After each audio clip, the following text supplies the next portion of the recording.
اس ذات مقدس کے دہن مبارک سے عید سعید کی مبارکباد کی صدا ہمارے تک پہنچائی جاتی تھی، آج وہ رک گئی۔ اور ضروری یہ بھی تھا کہ ہم اعلان کریں کہ ہم مظلوم کے ساتھ ہیں، ظالم کے ساتھ نہیں ہیں۔ آج نام نہاد مسلمان اپنی سونے چاندی کی گدیوں پہ بیٹھ کر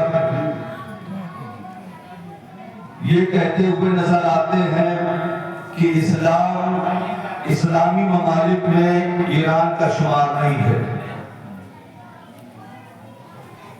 میں زیادہ دیر گفتگو نہیں کروں گا، میں بس یہی بات آپ کی خدمت میں عرض کرنا چاہتا ہوں کہ ایران کیوں لڑ رہا ہے یہ جنگ؟ تمام عالم اسلام سوچ کر بتائے یہ ایران جو قربانیاں پیش کر رہا ہے، یہ بڑے بڑے مراجع اکرام، مجتہد اعظام، ولی فقیہ، سائنسدان، ڈاکٹر، انجینئر، مومن، سب کو قربان کر رہا ہے ایران۔ کیوں؟ کس کے لیے؟ جب آپ تاریخ کی ورقردانی کریں گے تو پتہ چلے گا آپ کو کہ ایران کی قربانی فلسطین کے مظلوموں کے لیے ہے۔ یہ جس شخصیت کی تصویر آپ دیکھ رہے ہیں، ان کا نام ہے آیت اللہ علیہ سید علی حسینی خامنائی۔ انہوں نے اپنی شہادت کیوں دی؟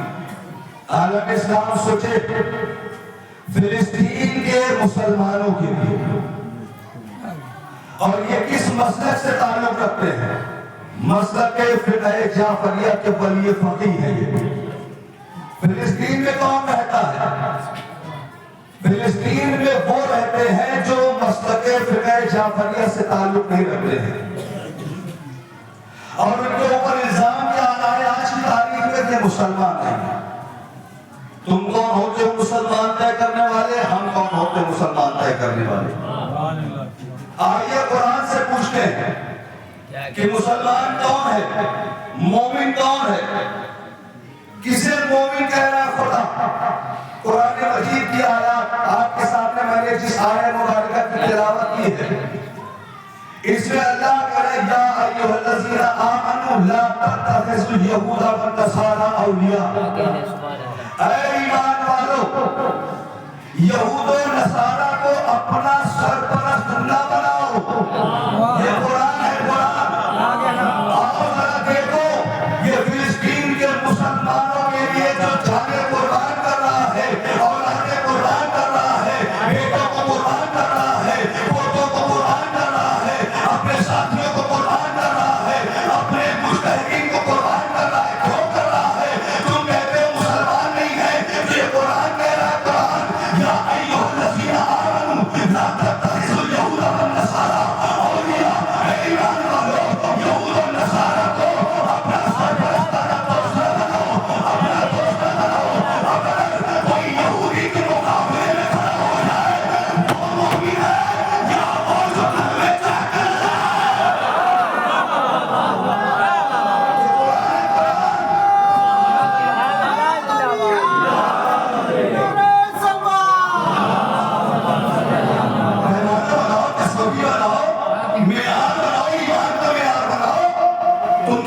اسلامی ممالک نہیں ہے، ہم کہتے ہیں تم اسلامی ممالک ہو، تو یہ تو قرآن آواز دے رہا ہے۔ قرآن نے واضح کیا ہے پہلے ہی جملے میں، یا ایھا الذین آمنوا، اے ایمان والو۔ مخاطب کس سے کرنا؟ اللہ، ایمان والوں سے۔ صفت کیا بتا ایمان والوں کی؟ کہ یہود و نصارہ کو سرپرستانہ دوست نہ بنانا۔ سرپرست کسے کہتے ہیں؟ آپ اپنے گھر پہ بڑے، آپ سرپرست اپنے گھر کے، آپ اپنے گھر پہ بڑے، آپ اپنے گھر کے سرپرست، اسی کو کہا جاتا ہے سرپرست، یعنی فل کنٹرول رکھنے والا۔ گھر میں اگر باپ ہے تو اپنے اولاد کا سرپرست ہے،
اپنے اسلامیات ہونے کا، مسلمان ہونے کا، تو اس قرآن کی آیت پر عمل کر کے دکھاؤ۔ اللہ کا ایمان والے یہود و نصارہ سے دوستی نہ کرو، اپنا سرپرست نہ بناؤ۔ پورا کنٹرول ہے کہ نہیں ٹرمپ کا؟ یہودیت کا، عیسائیت کا، صہیونی طاقتوں کا پورا کنٹرول ہے کہ نہیں سعودیہ پر، دبئی پر، قطر پر، کویت پر، جرمن پر؟ یہ وہ ممالک کے نام لے رہا ہوں جو طاقتور بھی ہیں، یہ طاقتور بھی ہے۔ اقتصادی حالات دیکھیں گے تو بڑی طاقتور ہے، یہ بڑی مضبوط کرنسی ہے کی، اور لباس بھی بڑا مضبوط ہے، غذائیں بھی، مکانات بھی بڑا مضبوط ہیں۔ لیکن اللہ قرآن کے دوسرے مقام پر کہہ رہا ہے الذین قال لهم الناس ان الناس قد جمعوا لكم فاخشوهم فزادهم ایمانا۔ دوسرے مقام پہ کہہ رہا کہ کچھ لوگ کہنے لگے، یہ آیت البتہ اسلام کے ابتدائی دور کی جنگوں کی ہے، فتح مکہ اور بدر کے دور پر یہ آیتیں نازل ہوئی کہ جب پیغمبر اکرم کو لوگوں نے ڈرانا چاہا، ان کے ساتھیوں کو ڈرایا کہ تمہارے خلاف بہت سارے دشمن اکٹھا ہو رہے ہیں،